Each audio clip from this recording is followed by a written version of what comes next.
Orang yang berakal ini orang yang mengenal Allah, yang ma'rifat dengan Allah. Dia berfikir apa yang diperbuat Allah akan dirinya. Sedangkan orang jahil sebaliknya, apa yang aku lakukan pada hari ini. Fa idza sadafa min Allah niqmatan wa sabara wa radiya wa hasana dhanna bih. Apabila yang berakal itu menjumpai dari Allah sesuatu yang tidak sesuai, nah ini dia tuan sekalian, tidak sesuai, dapat musibah, rupanya dapat bala. Kalau orang jahil dia sedih, kecewa dan murka. Tapi orang yang mengenal Allah, bila menimpa sesuatu yang tidak sesuai dengan rencananya, wasabara wa radiya wa hasana dhanna bih, dia pun sabar, dia ridha dan berbaik sangka kepada Allah.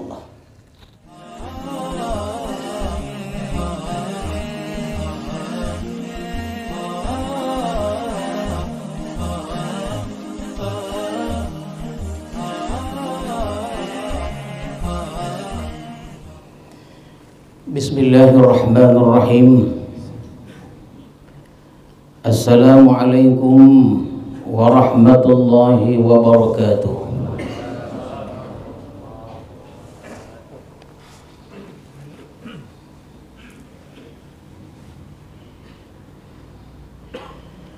Alhamdulillahilladzi istaslama lahul aqiluna al-arifun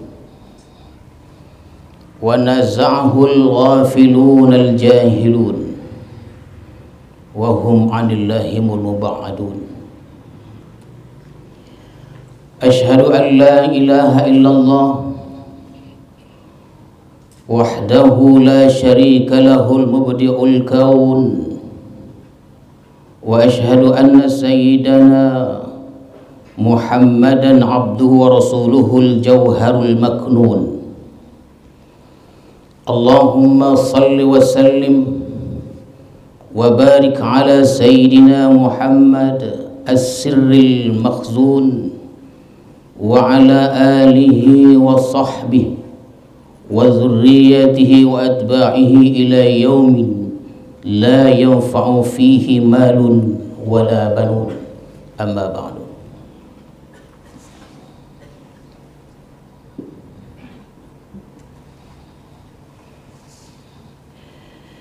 Tuan-tuan para khalifah, para salikin, hadirin hadirat serta para tetamu sekalian, marilah kita bersyukur kepada Allah Subhanahu wa taala yang telah melimpahkan rahmat dan hidayahnya kepada kita semua, sehingga pada malam yang barakah ini kita masih dapat bertemu bertatap muka untuk meneruskan kajian hikam kita. Mudah-mudahan Allah berkati, rahmati dan ridhoi kita semuanya. Amin. Salawat dan salam kita ucapkan dan kita sampaikan kepada Rasulullah sallallahu alaihi wasallam beserta keluarga, para sahabat dan para pengikut-pengikut beliau. Mudah-mudahan kita mendapat syafaat Rasulullah di hari kemudian nanti. Amin ya rabbal alamin.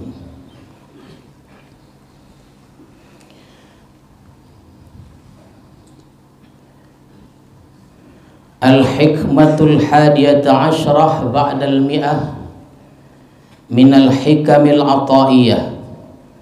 Qala al-imamul arifillah Ahmad ibn Ata'illah as-Sakandari rahimahullah wa nafa'ana bi'ulumi. Maka pada hikmah yang ke-111 dari Al-Hikam Al-Ata'iyah telah berkata pengarang Imam Ahmad ibn Ata'illah as-Sakandari rahimahullah wa nafa'ana bi'ulumi. Kata beliau,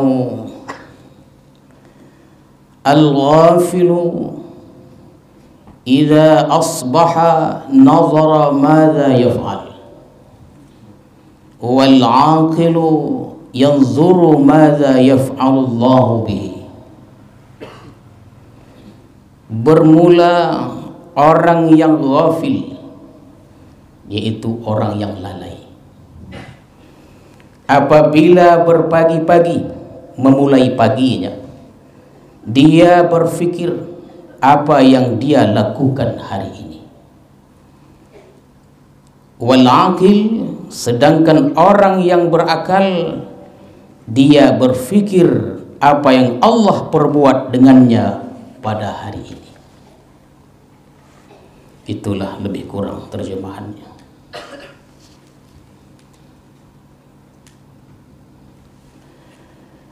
Al-ghafil huwal jahilu billah. Orang yang lalai yang dimaksud di sini itu, tuan-tuan sekalian, adalah orang yang jahil. Jadi al-ghafil huwal jahilu billah. Orang yang lalai itu adalah orang yang jahil dengan Allah Subhanahu wa ta'ala. Orang yang tidak tahu, tidak mengerti tentang Allah, itulah dia al-jahil. Lalu bagaimana orang yang jahil ini? Idza asbaha nazara madza yaf'alu bi nafsihi. Bila dia berpagi-pagi, memulai paginya, dia berfikir, dia merenung apa yang bisa dia lakukan pada hari ini, apa yang dia rencanakan pada hari ini. Itu adalah orang yang jahil.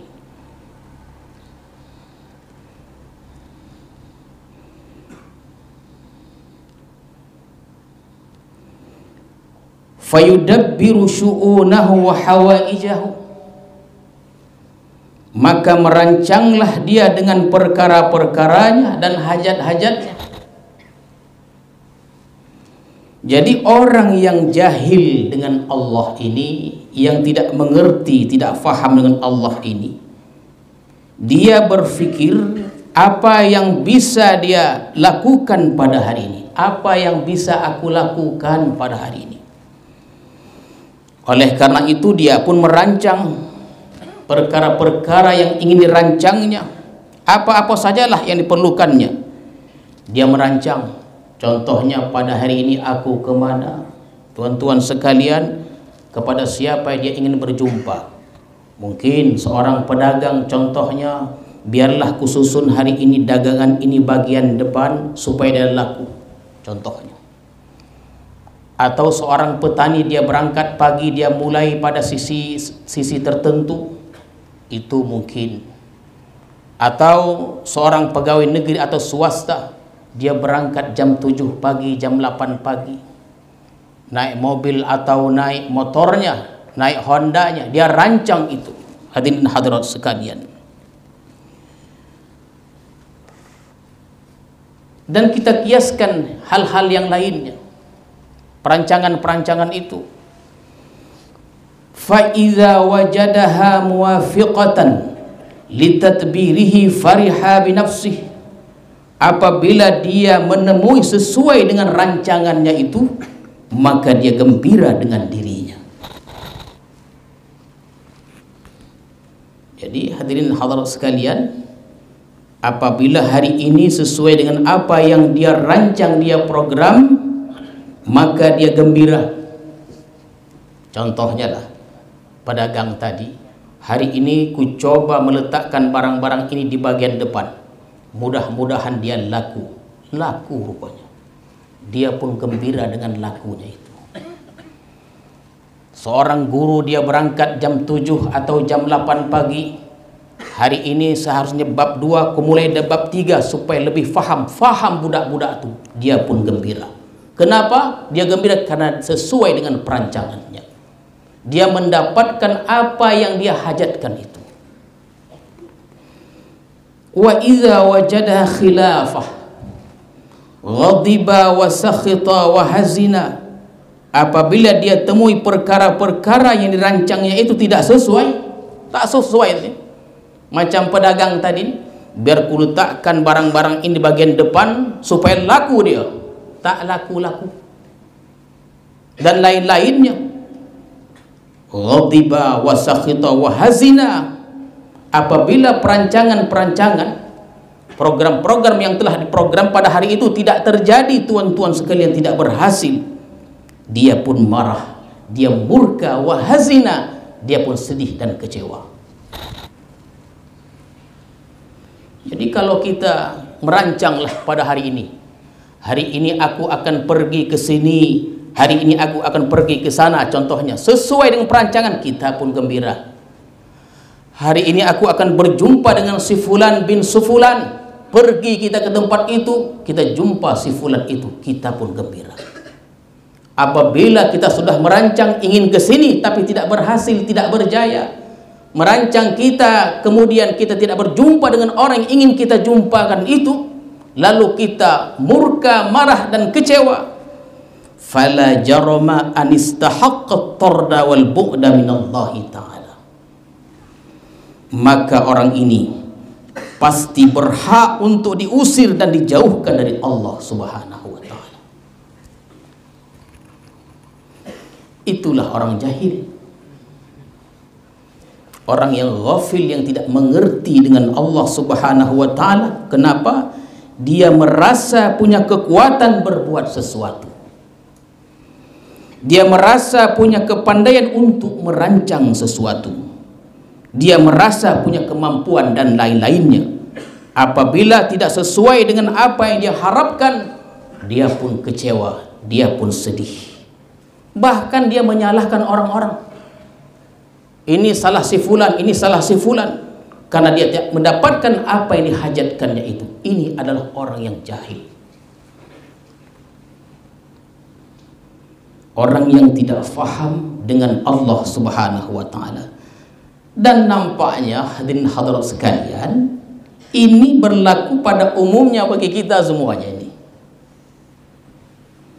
Dalam merencanakan sesuatu, kita mengandalkan kekuatan kita, kepandaian kita, kehandalan kita. Kalau hasilnya sesuai, kita gembira. Kalau hasilnya tidak sesuai, kita sedih, kecewa dan lain-lainnya. Dan ini kebanyakan yang terjadi pada kita. Kenapa? Karena kita tidak faham dengan Allah Subhanahu wa ta'ala. Kalau kita berbuat demikian, kita merancang sesuatu dan perancangan kita tidak berhasil, kita kecewa, marah dan murka, maka kita dijauhkan oleh Allah Subhanahu wa ta'ala. Karena inilah hadirin dan hadirat sekalian, sebab inilah ya, karena perbuatan inilah salah satu sebab penyebab malasnya kita beribadah kepada Allah Subhanahu wa ta'ala. Tidak bisa hadir hati dalam berzikir, bahkan kita tidak mampu untuk khusyuk dalam solat kita. Merancang kita berhasil, gembira. Tak berhasil, kecewa. Inilah salah satu penyebab kenapa kita tidak khusyuk dalam solat kita. Payah khusyuk sembahyang kita. Kenapa? Kita mengandalkan kepandaian, kehebatan kita, tidak menyandarkan kepada Allah Subhanahu wa ta'ala. Itu mengenai sembahyang khusyuk nih. Teringat kita sahabat Rasulullah sembahyang di kebun kurmanya. Sembahyanglah dia. Dalam sembahyang itu teringatlah dia kebun dan pokok kurmanya itu, karena kebun itu akan panen sebentar lagi. Dalam sembahyangnya dia ingat kebun kurmanya itu. Setelah sembahyang dia menghadap Rasulullah sallallahu alaihi wasallam. Dia katakan ketika berhadapan, sudah sampai di hadapan Rasulullah, dia katakan kepada Rasulullah, "Ya Rasulullah, kebun kurmaku itu yang luasnya sekian-sekian yang akan dipanen, kuwakafkan untuk kaum muslimin." Rasulullah bertanya, "Kenapa?" "Karena dalam salat aku teringat akan kebun kurmaku." Itu dia. Kalau kita tumpu kita. Waktu saya bicara ini di Malaysia, pernah saya ceritakan ini. Ada yang bertanya, dokter itu bertanya, "Tuan, kalau begitu payah sembahyang itu, payah khusyuk nih. Kalau kami sembahyang teringat, tadi kan sahabat Nabi, dia sembahyang teringat kebun kurma dia, disedekahkannya." Orang zuhud itu begitu, segala sesuatu yang melalaikan dirinya dia berikan. Tolong kita begitu dalam sembahyang. Melalaikan, mengganggu dia dalam sembahyang, dia wakafkan. Berarti begitu khusyuknya beliau dalam solat-solatnya. Jadi si dokter ini bertanya pada saya, jadi tuan, kalau saya sembahyang teringat bini saya macam mana? Mau asik kawin coy aja lah. Macam mana tuan? Apa ya menjawabnya tuh? Koci hati bini gitu. Dalam solatnya teringat kebun kurmanya, dia sedekahkan kebun kurmanya. Kita sembahyang maghrib tadi entah apa kita ingin. Ya kan? Oh, saya tidak mau sembahyang lagi karena tidak khusyuk. Jangan. Sembahyanglah walaupun kita tidak khusyuk, tapi menyelamatkan kita dari siksa neraka Allah. Sembahyanglah walau tak khusyuk, tapi adalah ikhtiar untuk khusyuk. Jangan dibiarkan juga. Jadi itulah al-ghafil huwal jahil. Orang yang lalai ini dia adalah orang yang jahil. Bila dia merancang berhasil, dia gembira. Bila tidak berhasil, dia kecewa, marah dan murka. Hadirin sekalian, itu orang jahil begitu dia. Wa ammal aqil, adapun orang yang berakal ini, huwal arifu billah, orang yang mengenal Allah, yang makrifat kepada Allah Subhanahu wa taala. Lalu bagaimana orang yang makrifat ni? Orang yang kenal dengan Allah. Idza asbaha yanzuru madza yaf'alu Allahu bih.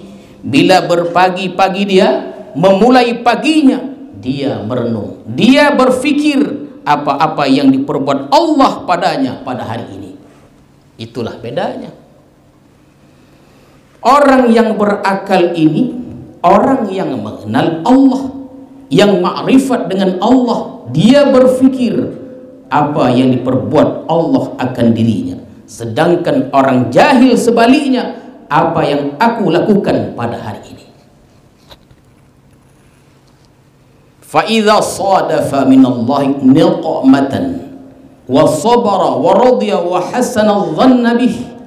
Apabila yang berakal itu menjumpai dari Allah sesuatu yang tidak sesuai, nah ini dia, tuan sekalian, tidak sesuai, dapat musibah, rupanya dapat bala. Kalau orang jahil dia sedih, kecewa dan murka.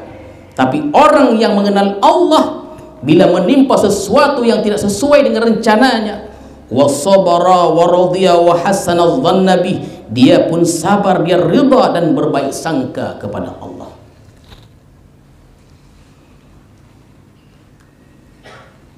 Wa idza sadafa minallah ni'matan, apabila dia menemui dari Allah itu akan nikmat, syakara, dia pun bersyukur kepada Allah Subhanahu wa taala. Jadi orang yang makrifat ini dari mulai pagi dia sudah berfikir, tuan-tuan sekalian, apa yang akan diperbuat Allah Subhanahu wa taala untuknya. Sehingga bila dia menemui hal-hal yang tidak menyenangkannya, yang membuatnya sedih, waradiyah, dia ridha, tuan-tuan sekalian, kemudian dia berbaik sangka kepada Allah Subhanahu wa taala. Artinya dia meyakini ini adalah tujuan baik dari Allah terhadap dirinya. Lalu bila diberi rezeki yang luas, dia pun bersyukur kepada Allah Subhanahu wa taala. Para ulama menjelaskan tentang syukur ini. Selalu kita berbicara, mendengarkan tentang syukur, asyukru. Syukur itu apa? Sebahagian ulama memberi penjelasan, al-qaulul hamdulillah wal i'tirafu bi annaha minallahi wa sarfuha fi ta'atillah. Mengatakan alhamdulillah, mengakui bahwa nikmat itu dari Allah, wa sarfuha fi ta'atillah, dan menggunakan nikmat itu di jalan Allah Subhanahu wa taala. Artinya begini, tuan-tuan sekalian, orang yang mengerti Allah ini, orang yang faham akan Allah ini, bila dia mendapatkan nikmat, dia akan mengucapkan alhamdulillah. Dia mengakui ini datang dari Allah, dan dia akan menggunakan rezeki yang diperolehnya itu untuk taat kepada Allah Subhanahu wa taala. Lain orang jahil, tuan-tuan sekalian. Orang jahil kalau dia mendapatkan nikmat, dia akan berpoya-poya. Berpoya-poya, bersenang-senang dengan nikmat itu. Dia gembira dengan nikmat itu karena dia merasa merupakan hasil kerjanya. Dia merasakan nikmat yang didapatnya itu merupakan hasil kerjanya. Ini hasil jerih payahku, hasil dari rencanaku. Itu orang jahil. Oleh karena itu, kita sering atau mungkin kita termasuk dalam golongan itu, bahwa kita tidak segan-segan untuk menggunakan duit untuk kesenangan dan nafsu kita. Beli pakaian bukan tanggung mahalnya, baju mahal, celana mahal, sepatu mahal, mobil mahal. Semua harta yang kita beli adalah harta-harta yang mahal semuanya, dan lain-lain. Menghabiskan duit beratus juta untuk kesenangan semata. Tapi giliran ibadah kepada Allah, giliran untuk bersedekah, berwakaf, membantu orang dan lain-lainnya, 500.000 pun menggelota tangan mengeluarkannya. Berfikir dalam bab ibadah ini, berfikir mengeluarkan harta itu. Akan tetapi untuk kesenangan, tak ada harganya harta itu, dikeluarkan semaunya. Itulah tuan-tuan serta hadirin sekalian, untuk berpoya-poya seolah-olah duit itu tidak ada harganya baginya. Inilah perilaku orang-orang jahil dengan Allah, orang yang tidak faham dengan Allah Subhanahu wa taala. Kenapa demikian? Karena dia merasa duitnya itu adalah hasil jerih payahnya. Buat apa aku membantu orang banyak? Dia berkata begitu dia. Untuk apa aku membantu orang banyak? Yang cari duit aku, yang punya duit aku, yang usaha aku. Aku semuanya, pagi dan petang aku mencari duit, aku yang merencanakannya. Semuanya punya aku. Rugi aku membantu orang, karena itu adalah hasil jerih payahku. Ini adalah tipe orang jahil.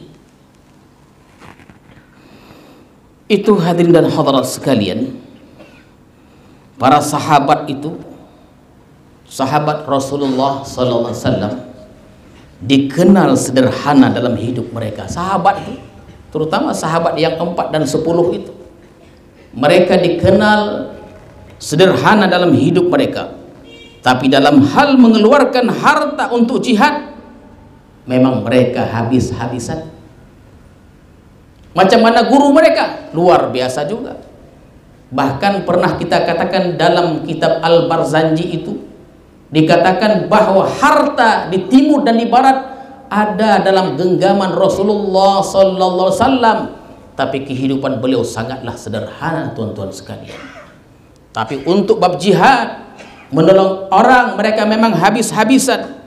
Sebaliknya orang yang jahil, urusan dunia habis-habisan, tak terhitung jumlahnya, bahkan mereka mampu untuk berhutang.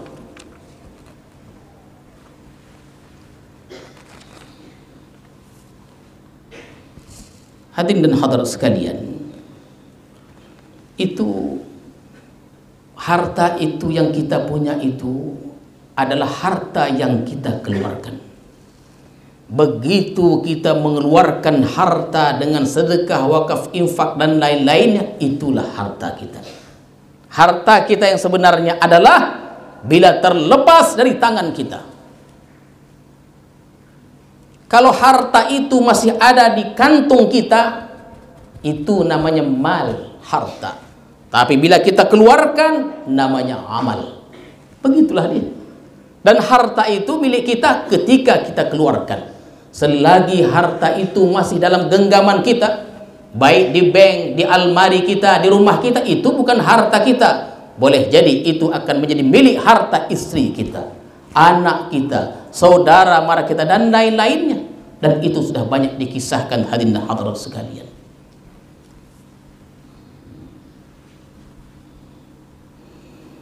Ya, jadi bersedekah ini dia banyak bentuknya ya. Bersedekah ini banyak bentuknya. Pemikiran juga, bahkan sampai ke tahap yang paling rendah itu mungkin at-tabassum itu pun sedekah. Tersenyum kepada orang pun sedekah. Kita tak ada pemikiran, tak ada harta kita, tak ada tenaga kita yang mau kita bantu menolong orang, tak mampu kita. Senyumlah sama uang, masam aja. Setiap hari masam.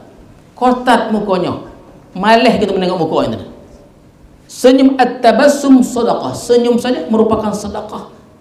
Ya, kalau kita tidak ada kekuatan dalam tenaga, harta, bersenyum kita. Senyum kita kepada orang sahabat-sahabat kita.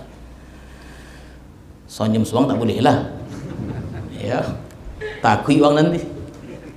Duduk suang senyum, bahaya tu. Oleh karena itu, hadirin dan hadirat sekalian, mengenai rezeki ini, para ulama dan hukama mengatakan an-nasu fil kasbi maratib, bahwa manusia dalam berusaha itu maratib, bermacam-macam.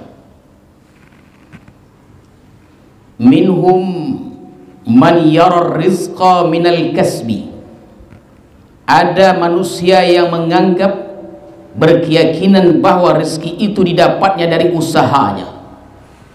Minhum man yara rizqa minal kasbi, manusia yang menganggap bahwa rezeki itu dapatnya dari usahanya.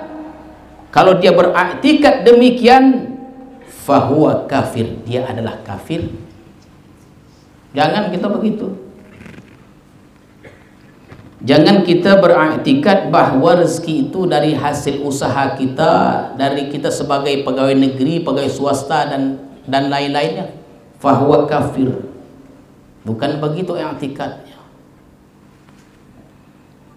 Wa minhum man yara rizqa minallahi wa minal kasbi. Ada juga berkeyakinan bahwa orang ada berkeyakinan rizki itu dari Allah, tapi aku juga yang berusaha. Rezeki dari Allah, tapi aku juga yang berusaha. Orang ini musyrik billah, menyekutukan Allah. Musyrik dia. Macam mana? Dia yakin bahwa rezeki itu dari Allah, tapi aku juga yang berusaha. Kalau yang tadi itu dia dapat dari usahanya, maka dua kelompok ini urusan ibadah kikir nih. Ya, tengoklah. Artinya tuan-tuan sekalian, agama kita tidak melarang kita untuk berpakaian mewah. Silakan berpakaian mewah, silakan berkendaraan yang mewah, yang mahal. Tapi untuk urusan kebaikan aksar tentulah lebih baik lagi, lebih banyak lagi.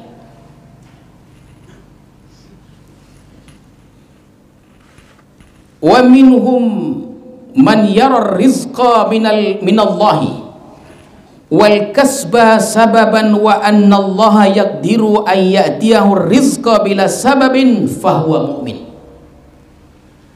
Orang yang menganggap rizki dari Allah, usaha itu hanya sebab, dan Allah bisa mendatangkan rizki tanpa sebab, itulah orang yang beriman kepada Allah Subhanahu wa ta'ala. Inilah kita maunya masuk golongan ini gitu. Apa dia? Menganggap rizki dari Allah, usaha hanya sebab, dan ingatlah Allah bisa mendatangkan rizki tanpa sebab. Dan ini sebenarnya sudah kita terangkan pada 2 tahun yang lalu tentang maqamul asbab dan maqamul tajrid. Mungkin hikmah yang ke-8 itu. Ada orang berkeyakinan bahwa rizki dari Allah, usaha hanya sebab, dan Allah bisa mendatangkan rizki tanpa sebab. Tidakkah kita teringat cerita yang menarik, unik antara guru dan murid, Imam Malik dan Imam Syafi'i? Ya, Syafi'i kecil lah, gurunya Imam Malik.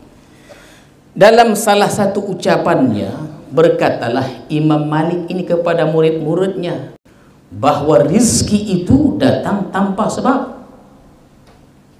Kata beliau begitu, rizki itu datang tanpa sebab, tapi bertawakallah engkau dengan baik, niscaya Allah akan mendatangkan rizki itu kepadamu. Buatlah bagianmu, yang lain urusan Allah subhanahu wa ta'ala. Begitu kata Imam Malik. Rizki datang tanpa sebab, bertawakallah engkau dengan baik, Allah akan mendatangkan rizki kepadamu. Buatlah bagianmu, urusan yang lain itu serahkan kepada Allah. Adapun si murid Syafi'i kecil mengatakan tidak begitu. Bagaimana seekor burung akan makan kalau dia tidak keluar dari sangkarnya? Mesti dah dikeluar dari sangkarnya, harus ada ikhtiar untuk mendapatkan makan minuman. Berbeda pandangan fikih ini antara guru dan murid. Perbedaan pendapat di kalangan orang-orang mulia ini tidak membawa kepada perpecahan. Sonang orang itu tidak zaman sekarang ini. Beberapa hari kemudian keluarlah Imam Syafi'i dari pondok, dilihatnya orang sedang memetik buah anggur. Lalu turunlah dia menolong orang memetik buah anggur itu. Setelah selesai, mereka berilah Imam Syafi'i kecil beberapa tangkai buah anggur sebagai hadiah untuknya. Sonang hatinya. Ketika dia menerima anggur itu, menguatkan pendapatnya, pandangannya, benar pandanganku ini, bahwa bagaimana burung akan mendapatkan minum makan kalau dia tidak keluar dari sangkarnya. Agaknya salah guruku ini. Cubo-cubo dulu menyalahkan guru dia ini. Dibawanya lah tangkai itu, dihadapkannya kepada gurunya. Wahai guruku, aku dicitokannya lah, aku menolong mereka, dikasih mereka beberapa tangkai anggur untukku. Inilah guru. Sambil menyindir agaknya tuh. Tersenyum Imam Malik, diambilnya satu dimakannya. Aku tidak memetik, tapi anggur ada di hadapanku. Begitu tuan-tuan sekalian. Kata Imam Malik, aku mengerjakan bagian aku. Apa bagiannya? Aku mengajar aja aku. Tapi anggur tuh datang ke hadapanku. Tak apa lu aku memoti-moti anggur macam kau. Itu kita sudah jelaskan pada tema maqamul asbab dan maqamul tajrid. Lama dah 2 tahun yang lalu itu ya. Kita pun bawa habis 3 tahun lagi nih. 6 tahun hikam nih. Lebih kurang dia. Jadi perbedaan pandangan ketika Imam Malik menjawab demikian, Imam Malik dan Imam Syafi'i tergolak, tersenyum. Begitulah guru dan murid. Tak bertongkar dah, tersenyum. Iya pula ya ni. Iyalah tuan gurunya. Hebat betul. Jadi tuan-tuan sekalian, i'tikad yang baik itu, yang benar itu adalah kita berkeyakinan, berpandangan rizki itu dari Allah. Usaha itu adalah sebab, dan Allah bisa mendatangkan rizki tanpa sebab.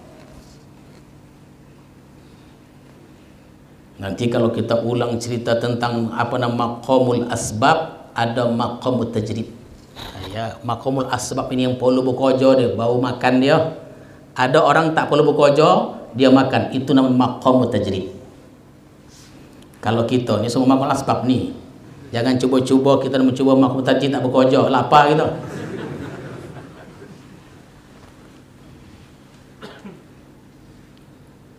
Ini golongan yang ketiga ini tuan-tuan serta hadirin hadirat sekalian, golongan yang punya keyakinan seperti ini, mereka merasa duit itu bukan duit mereka,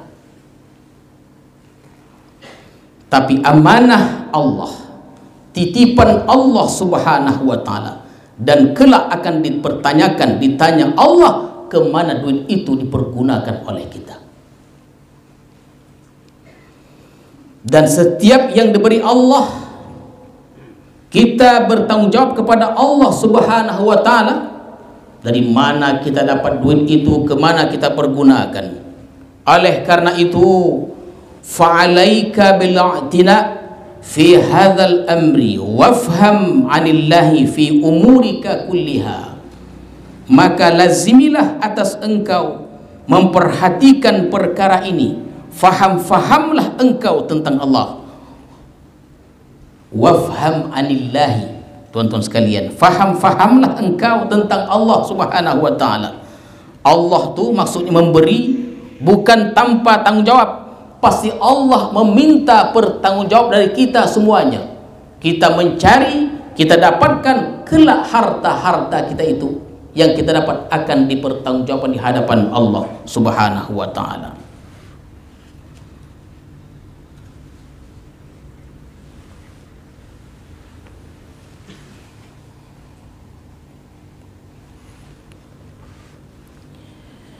Hadirin dan hadirat sekalian, kita potong ya, kita tambah dalam berapa lagi karena lampu sudah hidup. Para ulama menguraikan bahwa urusan rancang-merancang ini, hadirin sekalian, bukanlah perkara yang dilarang. Kita ini merancang, Allah merancang juga. Jangan kita salah faham. Kita merancang, Allah merancang. Rancangan siapa yang menang? Rancangan Allah Subhanahu wa taala. Oleh karena itu kita tak perlu merancang. Jangan begitu, jangan salah paham nanti. Jangan pulang-pulang tak perlu kita berkojo dah. Jangan begitu ya. Kita punya perancangan, Allah punya perancangan. Macam manapun hebatnya perancangan kita, perancangan Allah jugalah yang menang. Oleh karena itu bukan tidak boleh kita merancang, akan tetapi setiap kali kita merancang, asalkan disertai dengan 3 hal. Merancanglah, sertai 3 hal. Yang pertama adalah billahi, sertakan Allah. Artinya aku merancang dengan Allah. Kalau tidak ada kekuatan, kalau tidak dengan Allah bihaulihi wa quwwatihi, jangankan merancang, mengedip mata pun kita tidak mampu, tuan-tuan sekalian. Sertakan Allah billah. Apa saja perancangan kita, mau berjumpa orang, mau bertemu orang, mau berjualan, bertani, berdagang, bernelayan, sertakan Allah Subhanahu wa taala. Ada kekuatan Allah di situ, bukan kekuatan kita. Bahkan rezeki yang kita dapat jangan kita sangka karena kepandaian kita, tapi karena Allah Subhanahu wa taala. Kalau tidak poli itu nanti. Yang kedua minallah. Yang pertama billah, yang kedua minallah, bahwa aku merancang itu ilham dari Allah. Jangan berlagak pandai kita. Walaupun kita seorang profesor, tidak. Perancangan kita merupakan ilham dari Allah Subhanahu wa taala. Secara hakikat dan ma'rifat, baik dan buruk dari Allah, tapi secara adab dan syariat, baik disandarkan kepada Allah, buruk disandarkan kepada kita. Dan yang ketiga, wa ilallah, dan kuserahkan sepenuhnya kepada Allah. Kalau sesuai dengan rancangan, aku bersyukur kepada Allah. Kalau tidak sesuai, aku ridha dan aku berbaik sangka kepada Allah Subhanahu wa taala. Itulah dia tuan-tuan sekalian kajian kita pada malam hari ini. Mudah-mudahan ada manfaatnya, hikmah kepada kita semuanya, dimudahkan urusan kita dalam mendekatkan diri kepada Allah Subhanahu wa taala. A'udzubillahi minasyaitonir rajim. Bismillahirrahmanirrahim. Alhamdulillahirabbil alamin wassalatu wassalamu ala asyrafil mursalin wa ala alihi wa sahbihi ajma'in. Allahumma zidna ilma warzuqna fahma walhiqna bis salihin. Allahumma ja'al jam'ana hadza jam'an marhuma wa tafarruqana min ba'dihi tafarruqan ma'suma. Wa sallallahu ala sayyidina Muhammadin wa ala alihi wa sahbihi ajma'in. Walhamdulillahi rabbil alamin. Assalamualaikum warahmatullahi wabarakatuh.